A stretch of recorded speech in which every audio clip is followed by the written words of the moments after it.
Oh, good evening today.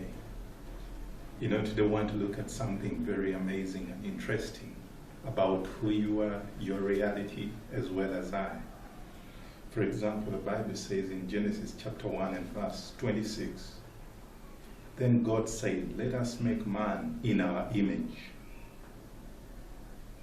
He says, according to our likeness. Let them have dominion over the fish of the sea, over the birds of the air, and over the cattle, and over all the earth, and over every creeping thing that creeps on the earth. So God created man in his own image. In the image of God, he created him, male and female. He created them. Then God said in verse 28, then God blessed them, and God said to them, be fruitful and multiply, fill the earth and subdue it, have dominion over the fish of the sea, over the birds of the air, and over every living thing that moves on the earth. This evening we just want to explore a basic understanding of our place and our position as man. The first place, on the first day that man is on the earth, the first reality he experiences is a communication from God telling him, you are blessed. Because when God blesses man, the next thing he tells them, subdue the earth, have dominion over it, reign over the birds of the air, the fish of the sea, the cattle of the earth, everything, have reign and rule over them all.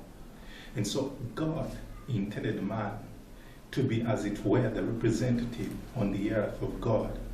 In his reign, his rule, his dominion, man was to represent God in his purpose of seeing that the earth is governed, as it were, as a colony of heaven in the earth. However, before we go so deep into that, we just want to look at one particular thing. Of course, the fall of man happens later on, as we read in Genesis chapter 3, because the Bible says that every evening, in the cool of the afternoon, God would come into the Garden of Eden to walk with man. And the time it came, this time when man has fallen, he's hiding away from God. This is the most basic understanding of our relationship and our very nature as creation by God, to have fellowship, to continue in the presence of God. And this walking with God every afternoon, every evening that man experienced, it was to continue for everyone. And that is why we see later on, 2 chapters down the road, in chapter 5, verse 22, it says that and Enoch walked with God. He walked with God 300 years. Now that is possible even in our day and age. First of all, the presence of God is the most fascinating and fulfilling experience anyone would ever desire to know.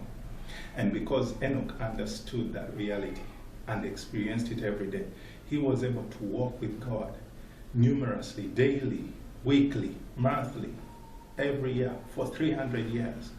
And the scripture, the testimony is that for he pleased God, and God took him, for he did not die, but was just swallowed up in the glory of God. That was a present day experience intended for every man, but we lost that. So today we just wanted to look at that particular aspect, that how can we see this reality of walking with God as a desire, a design, and a fulfillment of the human being. In every man's heart there is that longing and desire to walk with God. And in walking with God, therein is the beginning of the reality of utilizing and fulfilling and experiencing the blessing of God in the earth. So I want to just bless the Lord with you today and say, may you consider a walk with the Lord in everything, in every place, everywhere. Because God intends, after all, that we may be for his pleasure. And he finds joy and pleasure in us walking with him, just being with him, continuing with him in his presence. Every day, every moment. That is his yearning and desire for you and I. It is something that we can experience every day. So today I want to leave you with that encouragement and challenge that we are given the opportunity and called to walk with God. And we can have it. It's not far out of your reach. It is an everyday experience. You can have it every moment and have that fullness of joy that comes from the presence of the Lord, just like Enoch experienced. You too can have that, and you will forever be a living testament to the goodness and the blessing of God because of that walk in his presence. God God bless you so much.